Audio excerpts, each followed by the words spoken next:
सादत हसन मंटो है। मंटो एक कश्मीरी ज़ात है, इसे मिंटू और मंटू भी बुलाया जाता है। क्यों बुलाया जाता है ये मैं नहीं जानता। मैं उर्दू का नामवर अफसाना निगार हूं। ये बात सिर्फ मैं नहीं कहता, पूरी दुनिया मानती है। रजत परस्त भी और तरक्की पसंद भी, हत्ता कि पाकिस्तान और हिंदुस्तान की अदालतें भी। हाँ, अगर कोई नहीं मानता तो मेरी बीवी सफिया नहीं मानती, और वो क्यों नहीं मानती ये एक लंबी कहानी है। अब चूंकि आपका मेरा साथ रहेगा तो किसी मुनासिब मौके पे ये कहानी सुनाऊंगा। इस वक्त मैंने एक कहानी मुकम्मल की है, एक नई कहानी, उसकी बात करते हैं। कहानी का उन्वान तो मैंने अभी तक तय नहीं किया। खैर, कहानी यूं है कि ऐसे कैसे मजा आएगा। चलिए इसे सामीन के उस मजमे के सामने सुनाते हैं जो मेरी कहानियों का मुंतज़िर रहता है। मेरे ये सामीन अंजुमने तरक्की पसंद मुसन्निफीन और हल्का अरबाब ज़ौक़ की कमाश के लोग नहीं, जो सिर्फ तानो तनकीद के नश्तर लिए सिर्फ इस बात के लिए तैयार रहते हैं कि कब सादत हसन मंटो कहानी ख़त्म करे और कब वो उसकी तिक्का बोटी कर डाले। मेरे ये सामीन खुद चलती फिरती कहानियां हैं, दर्दनाक मगर दिलचस्प।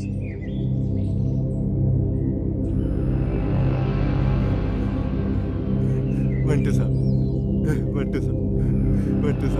कैसे हो? ठीक है, आप बहुत अच्छे मंटू साहब। हाँ भाई,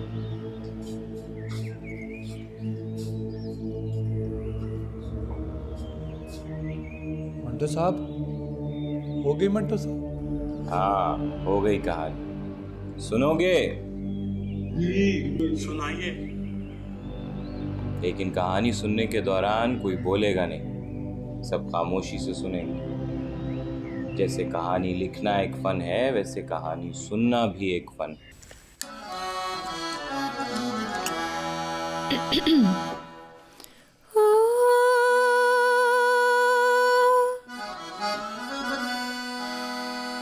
तेरे मुखड़े दा काला काला तिल वे,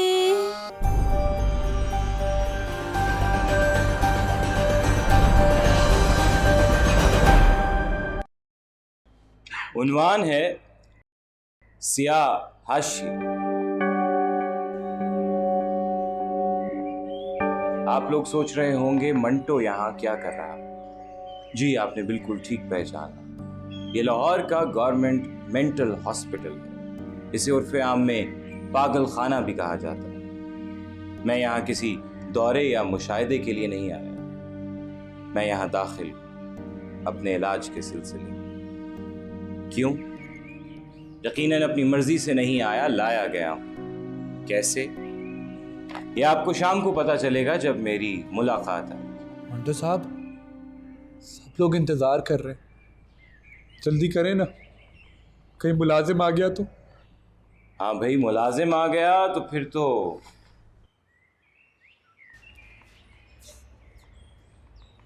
सुनो। फिर मैंने उसकी शारक पर छुरी रखी, हौले हौले फेरी और उसको हलाल कर दिया।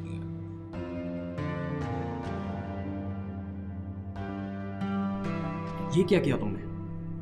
क्यों? इसे हलाल क्यों किया? मजा आता है इस तरह। मजा आता है कि बच्चे, इसे झटका करना चाहिए था। और हलाल करने वाले की गर्दन का झटका हो गया। हुजूम ने रुख बदला और सर गंगाराम के बुत की तरफ चल पड़ा। लाठियां बरसाई गईं और पत्थर फेंके गए।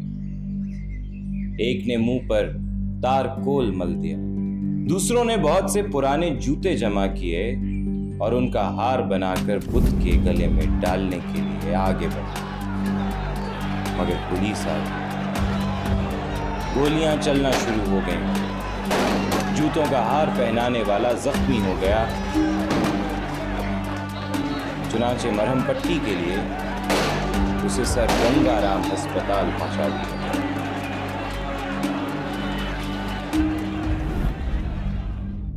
मंटो जी, कोई नई कहानी हो गई? यहाँ तो हर तरफ कहानियां बिखरी पड़ी।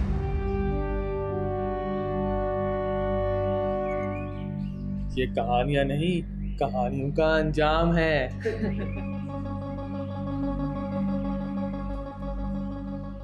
मंटो साहब, कहानियों में हजाम होते हैं क्या? हजाम नहीं, अंजाम, जैसे फिल्मों में होता है, आखिर में इख्तिताम। मगर मेरी कहानी का तो इख्तिताम हुआ ही नहीं अब यहाँ से कहाँ जाएगा? यही तो है तेरा अंजाम, खत्म show.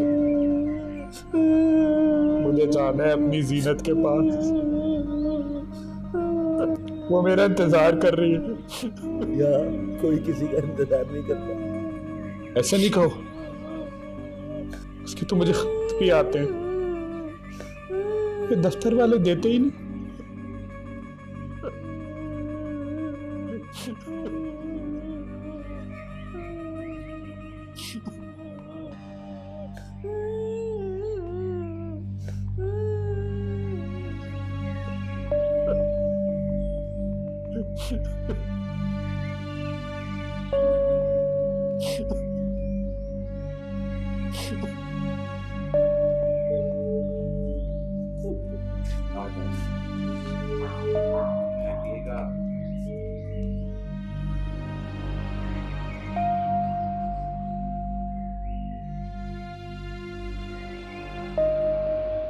Doctor, big improvement. Behaviour भी काफ़ी माइल्ड है और रिपोर्ट सही है, और मेरा ख्याल है इलेक्ट्रिक शॉक्स की ज़रूरत नहीं है। I mean this what the report says actually. Sir Manto ji नई कहानी सुना रहे हैं मरीजों को। क्या ये मुनासिब है? दिमागी मरीजों को कहानियाँ सुनाई जा रही हैं, और वो भी मंटो साहब की। सर ये तो सिर्फ कहानियों पे मुनहसर है। जहाँ तक हमें पता है वो अमेरिका के खिलाफ एक ख़त भी लिख रहे हैं, अंकल सैम के नाम। अंकल सैम के नाम? ओ भाई, इसकी इजाज़त नहीं है, सिर्फ फैमिली मेंबर्स को लिख सकते हैं, और वो भी ऑफिस से क्लियरेंस लेके। सर, और वो भी हफ्ते में सिर्फ एक बार। तलाशी ले जी। बंदा बन, तलाशी की ज़रूरत नहीं है, बस नज़र रखा करो। ठीक है सर। ख़ास मरीज़ हैं, मैं उनकी डोज बढ़ा देता हूँ ताकि ज़्यादातर वक्त सोते रहें और कहानियाँ लिखने का मौका भी ना मिले। Great idea, done. अरे वो कभी तरक्की पसंद तहरीक का हिस्सा हुआ करता था, फिर बदल गया। इंकलाब की खिदमत करने के बजाय फोश नवीसी कर रहा है। उसकी इसी वजह से तरक्की पसंद तहरीक बदनाम हो रही है। बदनाम तो वो लोग होते हैं जो नेकनाम हो। आप लोगों ने क्या नाम कमाया है? न दीन से मोहब्बत है, न मुल्क से। और ये मंटो कब था आपकी तहरीक का हिस्सा? खैर, शुरुआत तो उसने रूसी अदब के तराजिम से की थी।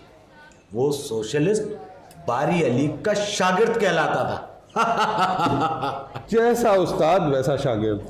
खैर, हम तो ऐसे मौका परस्त और रुजत पसंदों का बायकॉट करने का फैसला कर चुके हैं। वजी, वैसे मंटो साहब अभी वहीं हैं मेंटल हॉस्पिटल में? हाँ, फिलहाल तो वही हैं। तुम क्यों पूछ रहे हो? जी, उनका कुछ सामान मेरे पास पड़ा हुआ था, तो मैं सोचा था कि वहीं भिजवा दूँ। पागल हुए हो इलाही बख्श? अरे इसी लानत से बचाने के लिए तो उसे वहाँ दाखिल कराया। तू वहाँ बोतल पहुँचाएगा? जी, मैंने तो सोचा था इसी बहाने कुछ हाल अहवाल भी कर लूँगा। ये तो अशर है जनाब।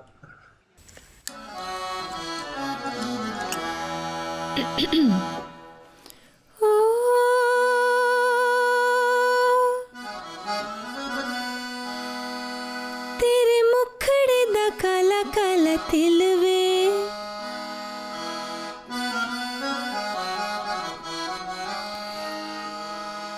तेरे मुखड़े दा काला काला तिल वे, मेरा कड़ के ले गया दिल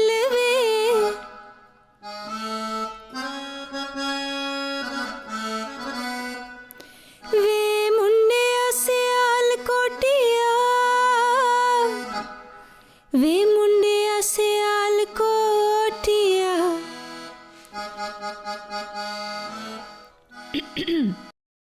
बस उस्ताद हो रहा दी छुट्टी। जदे पान बड़ा। हाय मैडम जी, पान तो यहीं पड़े हैं, जब उस्ताद जी कहेंगे तो पेश कर दूंगा। हुन उस्ताद जी दा हुक्म चलेगा। गाना हो जाए तो खा लेना बेबी।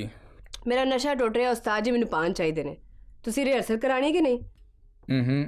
गुस्सा नहीं करना बेबी। जब तुम गुस्सा करती हो ना, तुम्हारी आवाज़ में भी गुस्सा आ जाता है। ये बहुत ही रोमांटिक गाना है, इसको इसी मूड में गाना बनता है। चल जदे अचार ही लिया दे।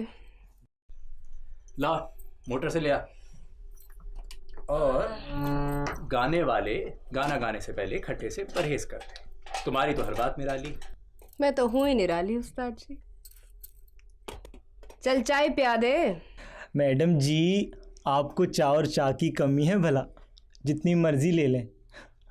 हाय कदों दा क्या आ रही होनी चाह। बस बस, तेरी चाय भी फिक्की तो तेरी चाय भी सुक्की।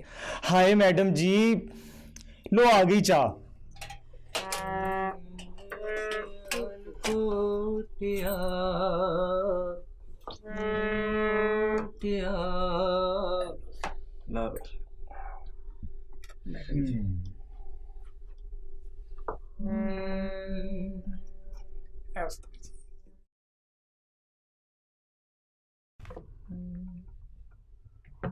क्या बात है बेबी?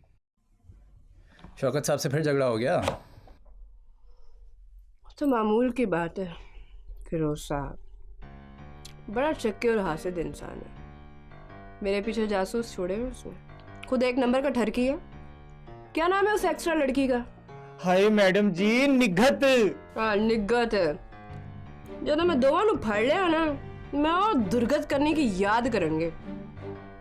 मैं तो बेचारे उस मंटो के बारे में सोच रही हूँ। उसकी संग दिल बीवी ने उसे पागल खाने में दाखिल करा दिया। मंटो के साथ जाती हुई है। मंटो में बहुत सी कमजोरियां हैं, लेकिन दिमाग का बड़ा तेज है। पागल नहीं हो सकता। बद दिमाग है। मुझसे तो सीधे मुंह बात भी नहीं करता। बद दिमाग लोगों को अगर पागल खाने में डालने लग गए तो आधी इंडस्ट्री खाली हो जाएगी। क्यों? बाकी की आधी इंडस्ट्री तहजीब वाली है। पास लोग कंट्रोल कर लेते हैं ना, मौका महल देख के। हाँ यही तो एक बात है मंटो में। जो है जैसा है सबके सामने है। मैंने तो कहा था शौकत से फिल्म की स्क्रिप्ट लिखवा लो, उसकी बददिमागी शायद थोड़ी कम हो जाए। भाई उसकी पहली फिल्म ऐसी फ्लॉप हुई है, कोई रिस्क लेने को तैयार ही नहीं है।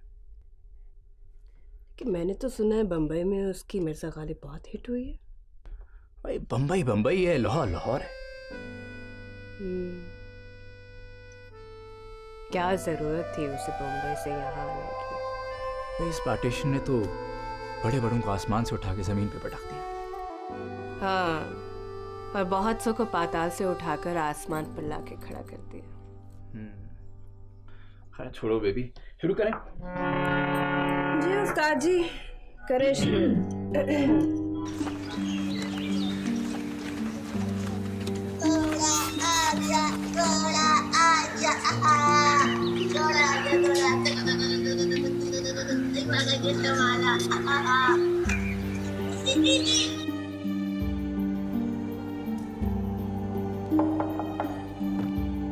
आइए आइए प्लीज।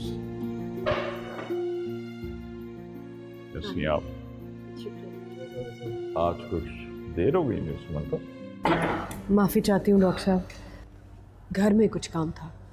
आपको तो पता है बाप की गैर मौजूदगी में बच्चों की जिम्मेदारी बहुत बढ़ जाती है। तुम घर पे होते भी हैं तो क्या आप बिठाते हैं मुझे?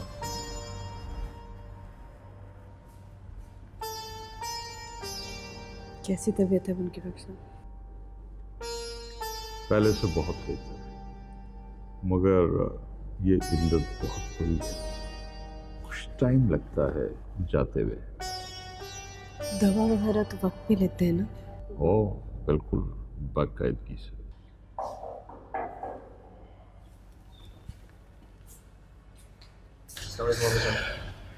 कैसे कैसे हो आमिर? आप ठीक हो?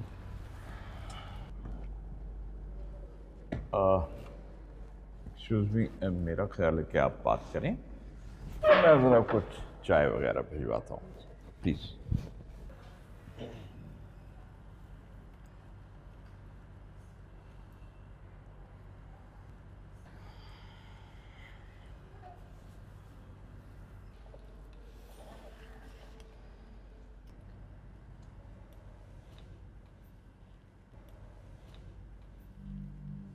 कैसी तबीयत है आपकी?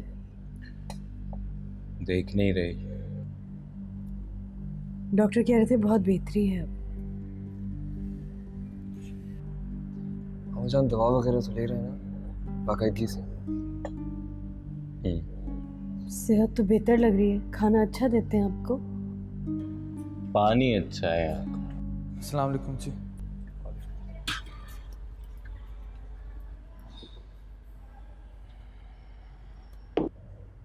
आप चाय नहीं पी रहे? आप ही पीजिए ना। इजाज़त नहीं बेगम साहब, इनकी खुराक तो डॉक्टर साहब की हिदायत के मुताबिक तय होती है। चाय पर भी पाबंदी है? चाय क्या कहती है? नहीं पीनी मुझे चाय सर, तुम लोग पियो।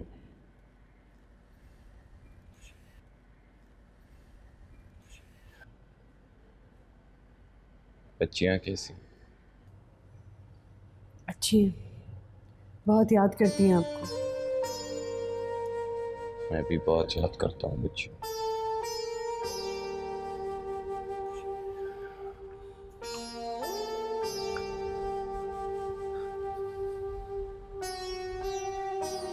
साथ साथ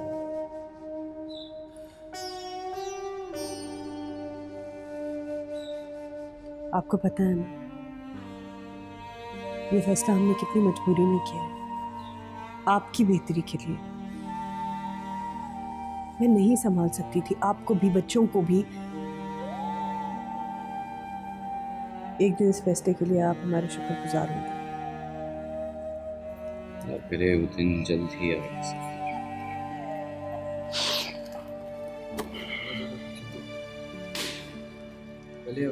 माँ मुलाकातियों को आने की इजाजत नहीं। खुदा हाफिज़।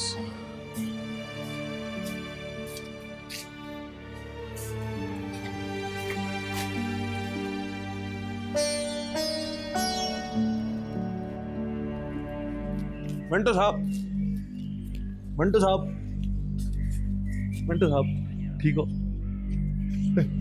दीदी आई थी। क्या मैंने किया है, क्या मैंने किया है, क्यों मुझसे खफा है तू?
मुझसे खफा है तू, ऐ कातिब तकदीर मुझे इतना बता दे, क्यों मुझसे खफा है तू, क्या मैंने किया है।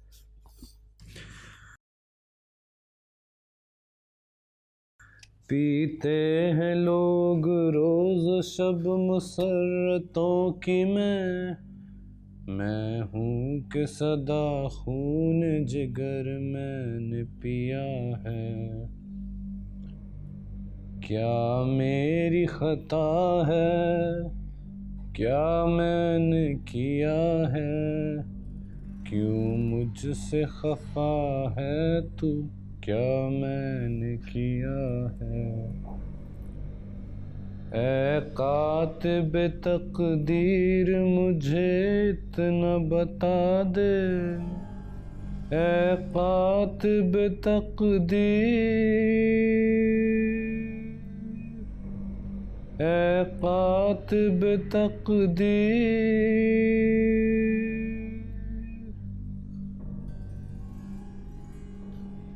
वो जब ठंडा गोश्त का मुकदमा प्रेस एडवाइजरी कमेटी के सामने पेश हुआ था ना, तो सारे कम्युनिस्टों ने खुलकर इसकी हिमायत की थी। अगर हमीद निज़ामी और वक़ार अम्बालवी जैसे दानिश्वर हमारी मदद को ना आते तो ये तो साफ बच निकलता।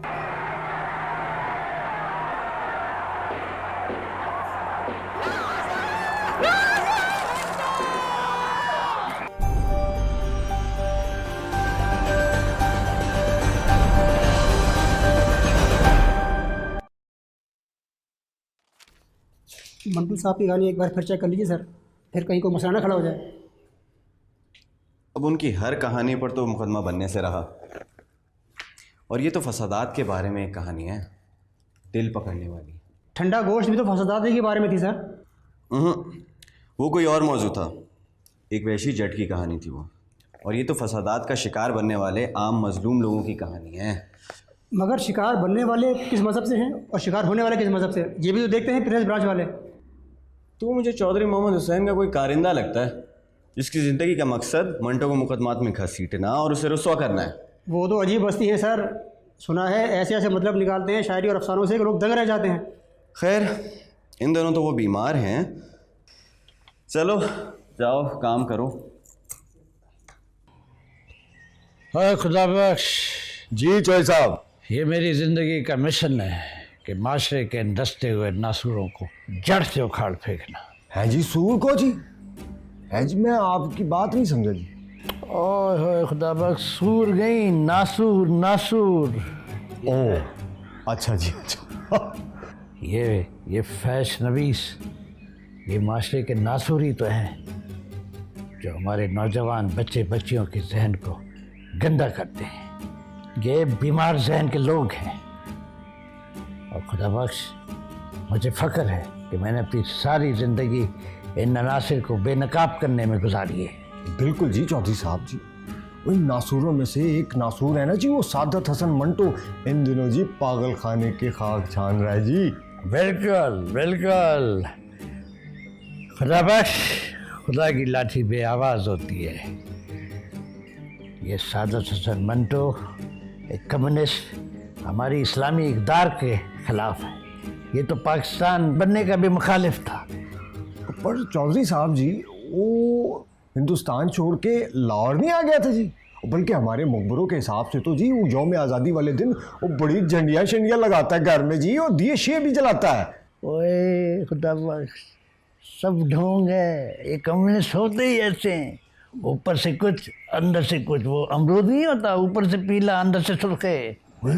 चौधरी साहब ये कम्युनिस्ट है? ये कम्युनिस्टों की हिकमत अमली होती है। हुकूमत और इदारों को धोखा देने के लिए अपने नुमाइंदे अपने कारिंदों के खिलाफ बयान देते हैं। कॉलेज के ज़माने में इसने अपनी दीवार पे भगत सिंह, सबसे बड़ा कम्युनिस्ट, उसकी तस्वीर लगा रखी थी। और वो बड़ा कम्युनिस्ट बारी अली, ये उसका शागिर्द था, शागिर्द।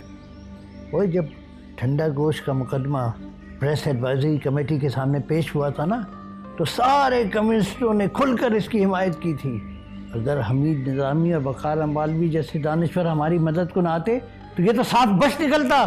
चौधरी साहब जी, आपने बड़ा ही कोई नेक काम किया जी, अल्लाह आपको इसका अजर देगा जी। खुदा बख्श, ये महज काम नहीं, जहाद है जहाद। खुदा बख्श, अदब और आज़ादी इजहार के नाम पर गंदगी फैलाने वालों के आगे शीशा पिलाई हुई दीवार बनकर खड़े होना होगा। बोलो, खड़े होगे ना? चौधरी साहब इंशाल्लाह जी, आप बिल्कुल फिक्र ही ना करें जी। ये मंटो जैसे कम्युनिस्टों को, अफाश नवीसों को और पाकिस्तान के दुश्मनों को, इन सब का जी हम सफाया करके रहेंगे जी। खत्म हो गई बात इधर, बस। जी दवाई का टाइम हो गया है। भैया पुत्र बैठ जा, आजा आजा।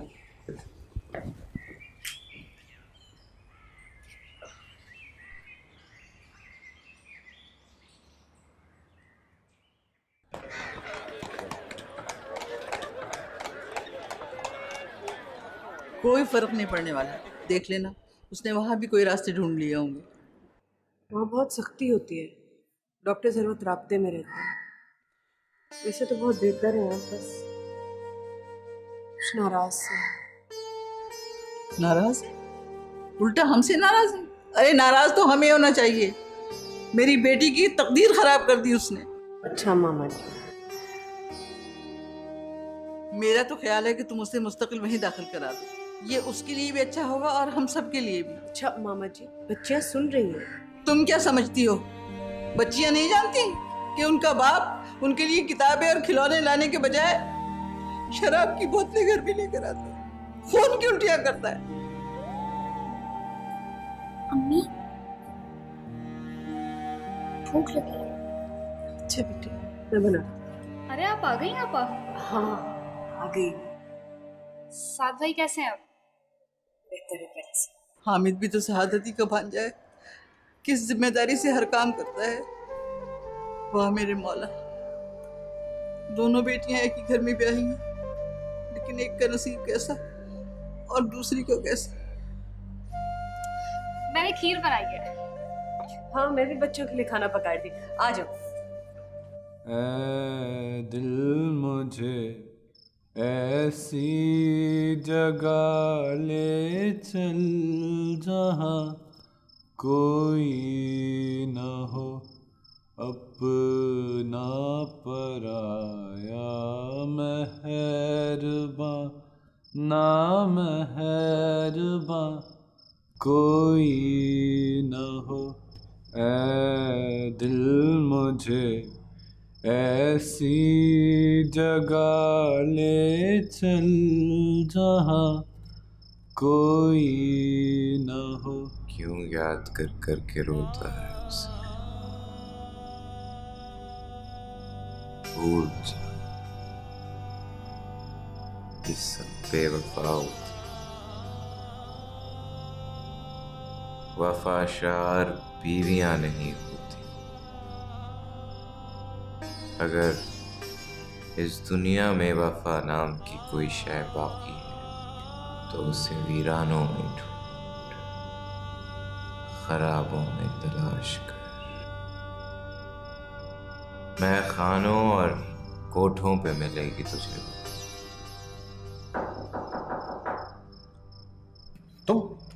तुम यहाँ बैठे हो? मैं सारे अस्पताल में तुम्हें देख के आया हूँ। क्या तुम हर वक्त यहाँ रहते हो? चलो उठो उठो, चलो चलो चलो। इसे बैठा रहने दें वार्डन साहब, क्या बिगाड़ रहा है आपका यहाँ बैठा हुआ है? मंटो साहब, सारे मरीजों के सोने का टाइम हो चुका है और ये यहाँ बैठा हुआ आपके कमरे में, और अगर आपको भी नींद नहीं आ रही तो एक इंजेक्शन आपको भी लगा देता हूँ। चलो उठो चलो उठो, चलो आओ मेरे साथ। चलो 2 टीके लगेंगे ना, अभी सही हो जाएगी, सारी नींद आएगी तुम्हें। चलो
वरना हम छेड़ेंगे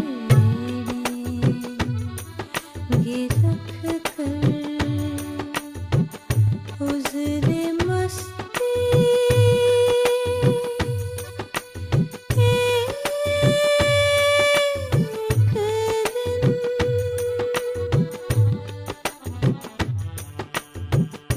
एक दिन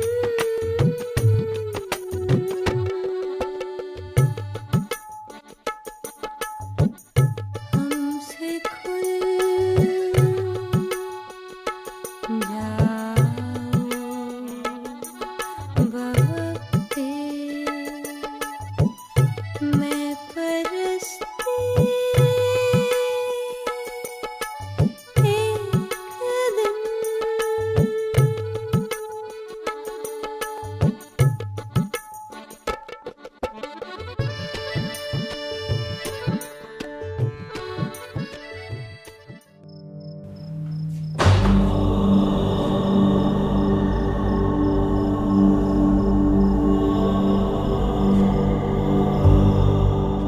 अप्पर दी गड़गड़ दी मंगदी माल दी टोबा टेक सिंह टोबा टेक सिंह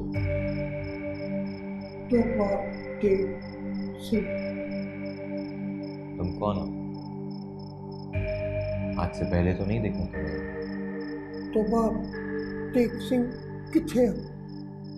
टोबा टेक सिंह? हाँ टोबा टेक सिंह किथे आ? टोबा टेक सिंह वही है जहां था। किथे सीगा? ता हुण किथे आ? तुम 47 में गए नहीं हिंदुस्तान? मैं कोई नहीं जाना, मैं तो बजे बीच ही रहना। टोबा टेक सिंह पाकिस्तान में है सरदार जी? नहीं, टोबा टेक सिंह हिंदुस्तान चला गया। मैंने खुद पढ़ा है अखबार। पप्पा दी गड़गड़ दी मंगदी दाल दी टोबा टेक सिंह। अप्पर दी गड़गड़ दी मंगदी दाल दी टोबा टेक सिंह। बल्कि टोबा टेक सिंह ना हिंदुस्तान गया है और ना पाकिस्तान। जब हमने हुक्म ही नहीं दिया तो कैसे जाएगा? तू कौन होता है हुक्म देने वाला? तू कोई खुदा है?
हाँ मिंटू जी, आपको पता है मरीजों को अंदर से बंद करने की इजाजत नहीं है।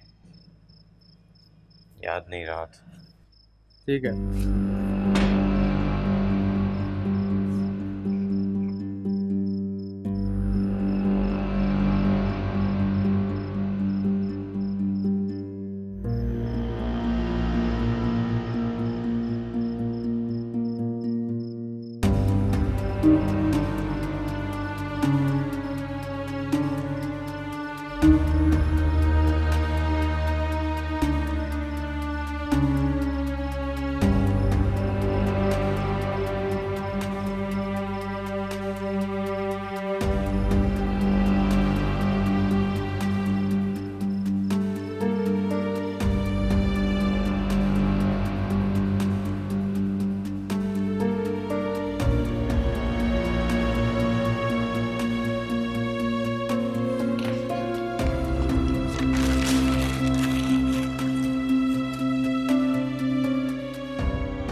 जाकर कहीं सो जाऊं मैं, नींद आए और और खो जाऊं मैं, नींद आए और सो जाऊं मैं, जाकर कहीं खो जाऊं मैं।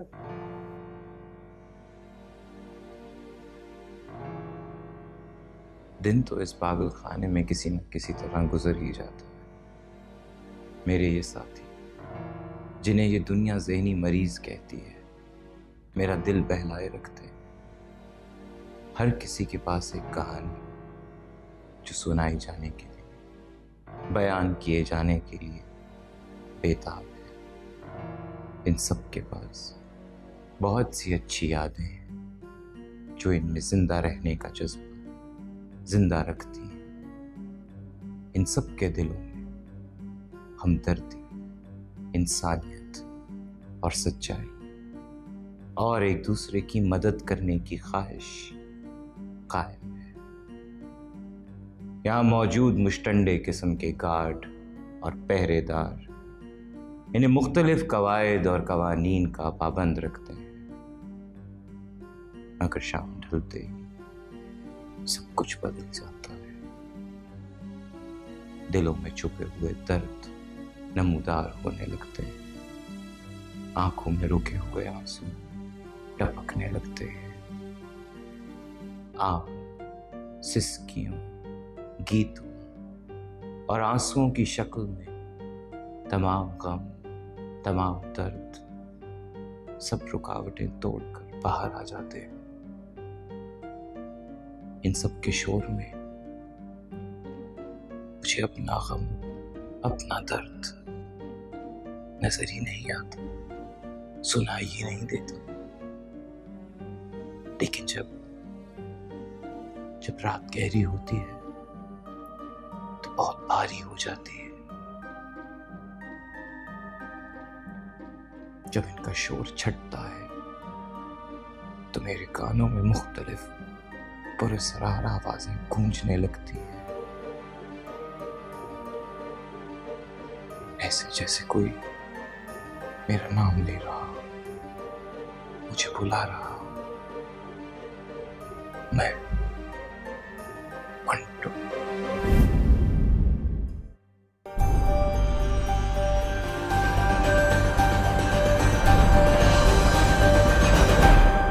किस्मत और मंटो के फहश तहरीरें पूरे मुल्क में फैलाना, तो यही है आपका मिशन?